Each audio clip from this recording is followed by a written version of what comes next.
Turkestan کے ایک شہر کا نام ہے فاراب۔ بہت مدت گزری، اس شہر کے ایک محلے میں ایک بہت ہی غریب لڑکا رہتا تھا جسے علم حاصل کرنے کا بے حد شوق تھا۔ دن کو وہ اپنے استاد کے ہاں جا کر سبق پڑھتا، اور جب رات آتی وہ دن کا پڑھا ہوا سبق یاد کرتا، اور اس وقت تک نہیں سوتا تھا جب تک یہ سبق پوری طرح یاد نہیں ہو جاتا۔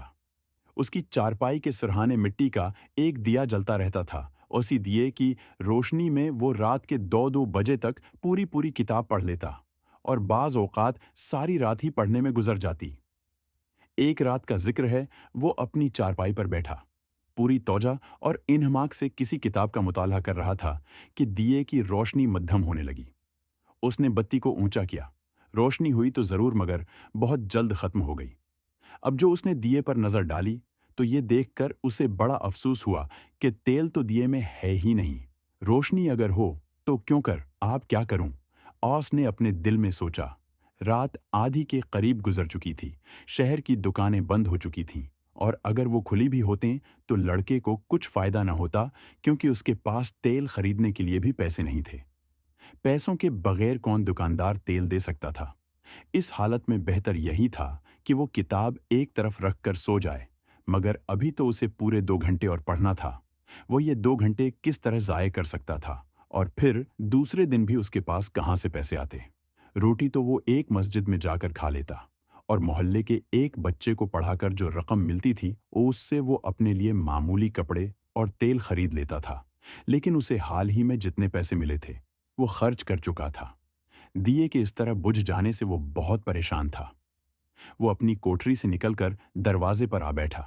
رات کا اندھیرا ہر جگہ پھیلا ہوا تھا، کہیں کوئی چراغ جلتا ہوا دکھائی نہیں دے رہا تھا، سب لوگ آرام کر رہے تھے۔ اتنے میں اس کی نظر روشنی کی ایک ننھی سی لکیر پر پڑی جو شاید دور کسی دیوار پر دکھائی دے رہی تھی۔ اسے دیکھتے ہی اس کے دل میں خواہش ہوئی کہ کاش یہ روشنی اس کے گھر میں ہوتی۔ روشنی دیکھ کر وہ اٹھ بیٹھا، اور یہ معلوم کرنے کے لیے کہ یہ کہاں سے آ رہی ہے، ادھر قدم اٹھانے لگا جدھر سے روشنی آ رہی تھی۔ اپنی کتاب وہ ساتھ ہی لے آیا تھا تاکہ موقع ملے تو اسی روشنی میں کتاب کا باقی حصہ پڑھ ڈالے اور پھر واپس آ جائے۔ کچھ دور جا کر اس نے دیکھا کہ وہ روشنی ایک قندیل میں سے نکل رہی ہے جو محلے کے چوکیدار کے ہاتھ میں تھی۔ اس نے چوکیدار سے بڑے ادب کے ساتھ کہا، جناب، اگر آپ اجازت دیں تو میں قندیل کی روشنی میں کتاب پڑھ لوں؟ چوکیدار ایک نیک آدمی تھا۔ وہ سمجھ گیا کہ یہ غریب طالب علم ہے جس کے پاس تیل خریدنے کے لیے پیسے نہیں ہیں۔ وہ بولا، ہاں بیٹا پڑھ لے، میں تھوڑی دیر یہاں بیٹھوں گا۔ یہاں بیٹھ جا۔ لڑکا کتاب پڑھنے لگا۔ اب مشکل یہ تھی کہ چوکیدار ایک ہی جگہ زیادہ دیر تک نہیں بیٹھ سکتا تھا، اس لیے کہنے لگا، بیٹا اب تم گھر جاؤ اور سو جاؤ، مجھے آگے جانا ہے۔ لڑکا بولا، آپ ضرور آگے جائیے، جہاں جی چاہے میں آپ کے پیچھے پیچھے چلوں گا۔ چوکیدار قندیل اٹھا کر آگے آگے چلنے لگا اور لڑکا پیچھے پیچھے۔ اس طرح مطالعہ کرنے میں اسے بڑی دقت پیش آ رہی تھی، لیکن اس نے ہمت نہ ہاری۔ وہ 4 بجے تک پڑھتا رہا اور پھر چوکیدار کا شکریہ ادا کر کے گھر چلا گیا۔ دوسری رات بھی یہی واقعہ ہوا۔ تیسری رات لڑکا آیا تو چوکیدار کہنے لگا، بیٹا لو یہ قندیل اپنے گھر لے جاؤ، میں نئی قندیل لے آیا ہوں۔ لڑکے نے یہ الفاظ سنے تو اسے اتنی خوشی ہوئی جیسے بہت بڑا خزانہ مل گیا ہو۔ وہ قندیل اپنی کوٹری میں لے آیا اور اطمینان کے ساتھ اپنا کام کرنے لگا۔ چند روز کے بعد اسے پیسے ملے تو وہ بازار سے تیل خرید لایا اور اسے دیے میں ڈال دیا۔